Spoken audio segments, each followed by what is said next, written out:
Hello, YouTube. It's me, John Avenger, once again, and welcome back to Non-Woke Month on my channel, my new channel here on YouTube.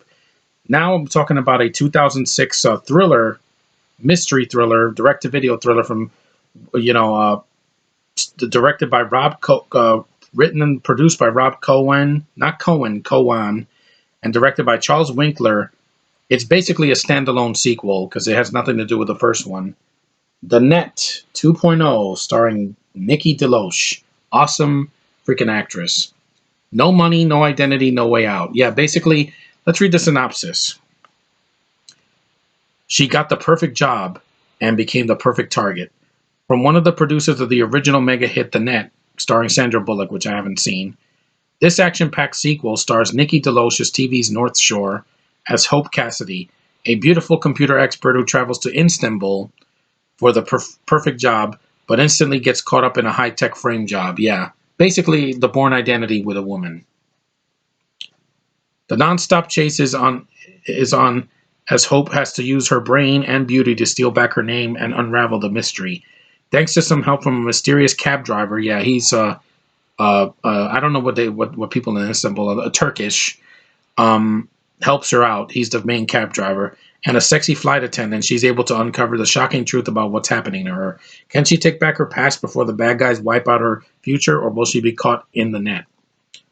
And that's the synopsis in a nutshell. It's a 93-minute movie. It's from 14 years ago. And I like this movie. I got this on Amazon like about a month ago. And for what a direct-to-video film, it's a lot better than some of the films that came out this year. This is way better than that movie with Blake Lively that came out earlier this year, which is basically the same movie except it's pussified and Blake Lively does a shitty accent. What was it, The Rhythm Section? Yeah, that was awful. I heard terrible things. Or Anna that came out last year, or Charlie's Angels from last year, or even other films that came out earlier this year. I like this movie. It's well shot. It's an R rating mostly for the violence because there's really no language in the movie. There's no nudity, but the violence is pretty intense for a direct-to-video film. Nikki DeLoach is amazing in this movie. They don't over-sexualize her. She's not OP. She's not woke. She's not she can do everything. No, she gets hurt and she is vulnerable in the movie and very emotional, and she nails it. Like from the beginning of the movie when she's getting to Istanbul until the very end when she gets her identity back. Spoiler alert, there will be spoilers for this. And also there's a murder and robbery and intrigue and identity theft where a Canadian actress, what was it? What was her name? Keegan Connor Tracy. She was in the Descendants movies, and on Once Upon a Time, she plays ZZ Jackson, and she tries to steal her identity and say that she's Hope Cassidy.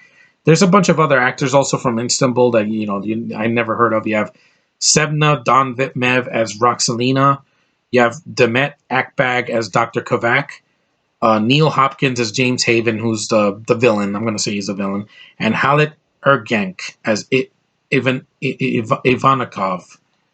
And I don't know why this got a horrible reception. It's an actual decent movie on its own. It's got nothing to do with the Sandra Bullock movie. It just is a name only, but it's well done. Nikki DeLoach's performance really elevated the material. They said the DeLoach has not imbued her character with the same sympathetic girl next door imperlant that Bullock did. The sequel is pointless.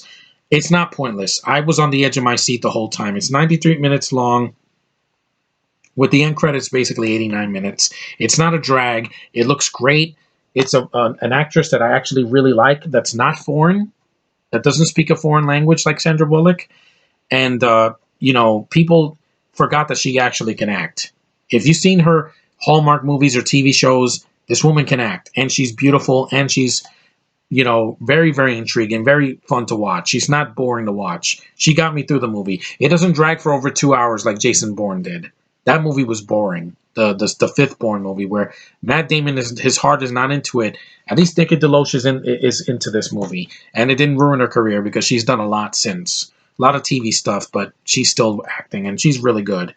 And like I said, the action is well done. I can see what's going on when they're chasing her. It's actually well shot, mostly car chases, foot chases. There's a lot of subtitles in it, but it's from Turkey. What do you expect? Some of the actors are from there. And it's a Sony movie, but it doesn't have the stupid Sony-isms that other Sony film properties have had.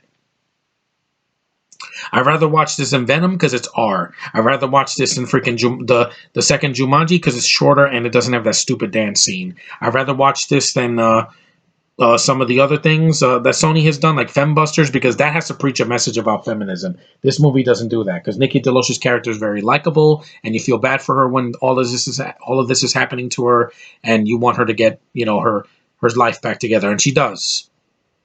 And she kicks ass in the third act, which is cool. But it's not Mary Sue, I have superpowers, chi bullshit like we have nowadays.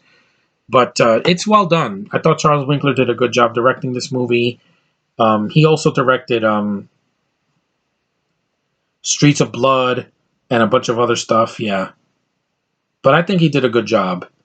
And for a movie that barely anybody remembers, I like this film. It's available for streaming on Amazon Prime, and it's on YouTube as well. You can rent it for a couple bucks. It's worth your time. If you've never seen this and you like the Sandra Bullock movie, this is a standalone movie. It doesn't hurt the first movie. It does its own thing, and it works because of that.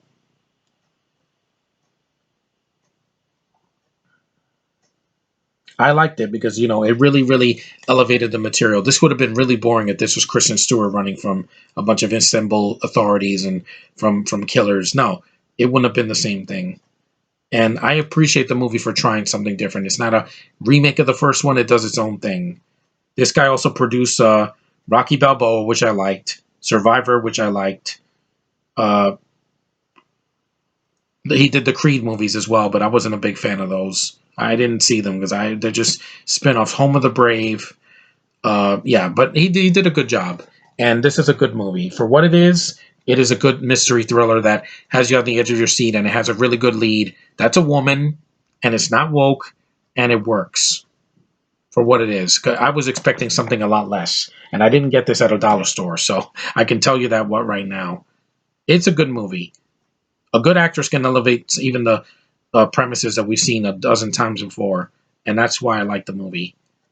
For Nikki, mostly for because of Nikki DeLoach. She is awesome, and if you've never seen her act, look for her stuff. She's done a lot of films and TV shows. She is worth your time. She's a good American actress that really should get more work and should follow the path of people like Erin Moriarty, who's getting a lot of work, like in The Boys and all that. Yeah, these women can act. Women can act if you give them a good script and you have them, project and be emotional, not be a crybaby, but actually get something done. And that's what Nikki DeLoach does in this movie for me. So keeping it short, I like the Net 2.0. I'm probably the only person on YouTube that's ever going to review it, but I do like it. I would recommend it. Josh, if you haven't seen this, it's worth your time. And anybody else who watches this. Nikki DeLoach is a lovely, talented woman that can actually is a good starring is a good star in this. She has a great starring role here, and I really enjoyed it. So thanks for watching, and I'll see you in the next one.